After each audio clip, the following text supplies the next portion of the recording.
এখন যে কথাগুলো আমি বললাম এগুলো কি ইসলামের মৌলিক বিষয় না? কেউ যদি কাদিয়ানি হয় সে কি আর মুসলিম থাকে? কেউ যদি ঈসাই মুসলিম হয় মুসলিম থাকবে? কেউ যদি চরম সুদখোর হয় সে তো আল্লাহর সাথে যুদ্ধ করতেছে, রাসূলের সাথে যুদ্ধ করতেছে, সে কিভাবে মুসলিম হতে পারে? কেউ যদি এরকম পশ্চিমা তন্ত্রমন্ত্রের পূজা করে সে কি আর মুসলিম থাকতেছে নাকি? ফাসেক হয়ে যাচ্ছে। তো এখন কথা হচ্ছে এই সূরা থেকে আমাদের এই শিক্ষাগুলো নিতে হবে যে আজকের বিশ্বেও, আজকের এই জামানাতেও কোনো অবস্থাতেই এই কাফের, মুশরিক, মুরতাদ, মুনাফিক এরকম কোনো তন্ত্রমন্ত্রের ফাঁদে আমাদেরকে পা দেওয়া যাবে না। কেন দেওয়া যাবে না? কারণ আল্লাহ রাব্বুল আলামিন আমাদেরকে পরিপূর্ণ শরিয়া দিয়েছেন, পরিপূর্ণ কোরআন দিয়েছেন, সুন্নাহ দিয়েছেন, প্রত্যেকটা বিষয়ের পুঙ্খানুপুঙ্খ সমাধান দিয়েছেন। আমার অন্য কারো কাছ থেকে সমাধান ধার করারও কোনো দরকার নেই। আমাদের ব্যক্তিগত জীবনের হেদায়েত কোরআন সুন্নাহে মওজুদ আছে, পারিবারিক হেদায়েত আছে, সামাজিক আছে, শিক্ষা ব্যবস্থার আছে, সংস্কৃতির আছে, রাষ্ট্রীয় এবং রাজনৈতিক হেদায়েতও আছে। আমাকে তোমার কাছ থেকে তন্ত্রমন্ত্র ধার করতে হবে না।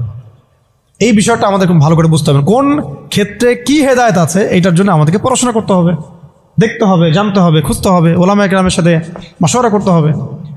আর কোনো জায়গায় যদি দেখেন যে কোনো আলেমও এগুলোতে প্রভাবিত হয়ে গেছে তাহলে আপনি হকপন্থী আলেম খুঁজে বের করবেন।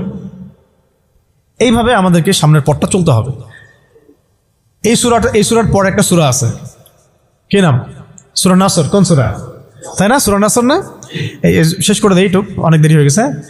এখন যখন কোন প্রেক্ষাপটে সূরা কাফিরুন নাজিল হয়েছিল আপনাকে তো বলছি একবার, ওই রকম প্রেক্ষাপটে এই সূরা নাজিল হয়েছে।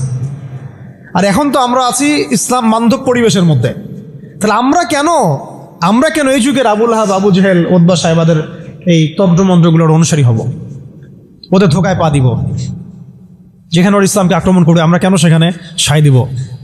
অথচ মক্কার মতো অবস্থায় সাহাবায়ে কেরাম এইভাবে জবাব দিয়েছেন সূরা কাফিরুনের জবাবে। আর এখন তো আমার সামনে নামাজের পরিবেশ আছে, যাকাতের পরিবেশ আছে, আমরা মুসলিম সংখ্যাগরিষ্ঠ, আমরা সবাই লা ইলাহা ইল্লাল্লাহ বুঝি, আলহামদুলিল্লাহ আমরা নামাজ পড়ছি, তিলাওয়াত করছি, অনুকূল পরিবেশ আছে। এখন কেন আমাকে এই যুগের আবু জেহেল, আবু লাহাবদের দাসত্ব করতে হবে বলেন? কোনো যুক্তি আছে? যুক্তি তো নাই, কোনো কারণও নাই। কারণ নাই? এই সূরার পরেই আল্লাহ পাক বলেছেন ইযা জাআ নাসরুল্লাহি ওয়াল ফাতহ,